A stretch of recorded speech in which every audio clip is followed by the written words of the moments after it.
Was it just down to not being able to take your chances to get that crucial second goal? Yeah, the second goal obviously kills the game. I think it's probably 2 halves of football where we controlled the first half very well. I felt very comfortable going in at half-time. And then you knew Brighton was always going to come out and, you know, do what they've done throughout this season to the top teams. You know, they go and grind you down. But I think just we're going through this period at the moment where, you know, certain challenges, certain, you know, arriving to the ball on time, we're just a little bit off. And I think the international break's probably come at a good time. Kyle, talk to me about the group inside. Obviously, serial winners, but you see Akanji on the bench, you see Aki on the bench, just not quite ready to start games. Yeah, basically, you know, they're carrying little bits, and do you want to make it worse? Do you want to kind of protect them in a way? Yeah. Listen, the Premier League's not won now and it's not lost now. Liverpool have got obviously a tough game tomorrow, and we see it as we're there and thereabouts. Obviously, losing 4 games is not ideal, but it's, before today, it was 3 games in 3 different competitions, and we have to think of, you know, the positives of, like, listen, let's get everyone back, let's move into the right direction when we come back after the international break, and really kickstart this season and go for the run that we normally do.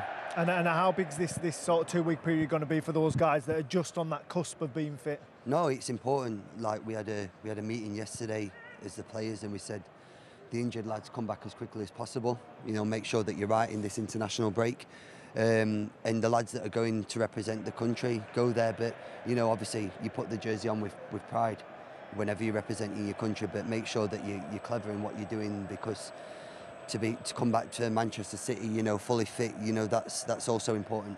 All right, final question, Brownie? Yeah, no, I think for me, I thought the first half was really good, better than I probably expected, the control you had against Brighton. But I think second half, we just had their managers saying about the half space and trying to create overloads. I felt like we obviously City conceded too many chances. Did you see a difference in their intensity out of possession? That's what he wanted, and then them getting into those positions in that second half?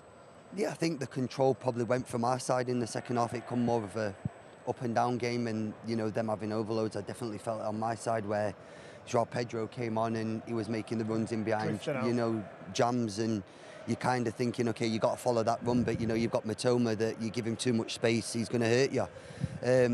But that's what teams do. You know, good teams work you out and find the overload and find where they can exploit the space, and, you know, fair play to Brighton. But as I say, if we go and score one of the goals in the second half or in the first half, it's a different game. So this is football, you know.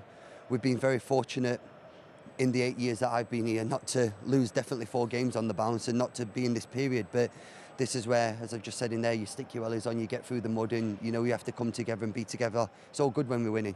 You know, but I want to see, you know, the determination from the lads. Is that the message you give to as being captain? Is that the message you give in the dressing room? That's the message I've got to give. You know, I said it in there that it's all good when we're winning. Everyone can play football when we're winning.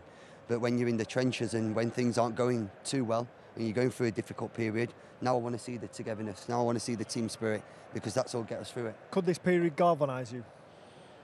I think it'll make us better players, definitely. I think it'll make us a better team. The team spirit will be much better from coming through periods like this. As I say, I've been very fortunate to put on this shirt and win the titles that I've won. And 9 times out of 10 we've been fantastic. Don't look at us two, by the way. Yeah. Don't look at me, know what it's like. Yeah, have a look, mate. But you've got to make sure that you get through this. You know, obviously, it's not ideal, but it's football. The teams, and like the manager says, you know, the middle teams are getting better now. Yeah. The middle teams are getting better in the Premier League, and it's going to be difficult. But listen, let's see the grit and determination from the lads and get through this period. Well, if there's one team that can do it time and time again, it's Manchester City. Carl, best of luck for the rest of the season, sir. Thanks a lot. Thank you very much for your time. Cheers,